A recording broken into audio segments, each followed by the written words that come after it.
এই যে ইয়ার লগে কি এর লাগে? আপনি শাকের গোড়ার লগে এটা কি বোলার বোলার? এই বেশি হারাক নাই এই সন্ধ্যাবাদে। এই সন্নাবাদের? হ্যাঁ হ্যাঁ বেগার সারের ওই যে কফানি ইচ্ছা কসুরি হরাইয়া তো এই শাক বাই নিছে এই শাক। ও এই এক মুঠা শাক বেচলে আমার 2 টাকা ব্যবসা হলো নিজে থাকিয়াছে কি উড়েই আনছি এগুলা? যে আর এমনি ভালো তো, কোনো সার টার তো দেওয়া না নেই? না না না আর হাগটা খাইলে কইতে পারবেন কাইলে তো আমি হাগলে যাবো তো ওই দোকানের দ্বারে পরে 20 মিটার মতন আর অন্য কোনো শাক বেছেন না? সামনের দিকে লাউটাও লাউ হাগটা খাইবেন। লাল শাক টাক খাইবেন? কোটটা তো স্যার তাল্লাই দিলে।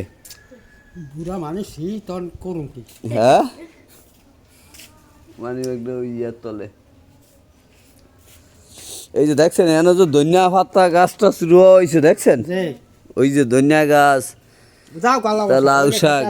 হ্যাঁ হইলে খাইতে পারবেন। তাইলে এনে হয়েছে লিগা দিছেন কয় মুড়া? 5 মিটার 5 মুড়া কত? 30 আপনি বাসা কয়ানো? এই সন্ধ্যাবাদ সন্নাবাদ? ওই টাইম রোডের কোন ফেম রোডের লাগে?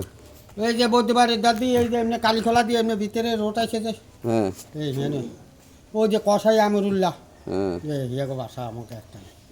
নামাজ পড়েন? জি 5 ওয়াক্ত? জি হ্যাঁ জি ম্যাডাম আপনি আমার এগুলির লগে যাইব না নামাজ পড়েন তো? ইনশাল্লাহ শিওর? ইনশাল্লাহ হেকুল্লা মানিয়ে দিতে গেলে নামাজ পড়ে আমার লিগা দোয়া করবেন, আমি আপনার 100 টাকা দিলাম, ঠিক আছে? জি দোয়া করবেন তো দোয়া করুন না তো ইনশাল্লাহ? তো দোয়া করেন, ঠিক আছে? জি তো ঠিক আছে যান। কালে লাউ এখন খাওয়াই যাবো হওয়া মনে থাকবে ইনশাল্লাহ ঠিক আছে যান।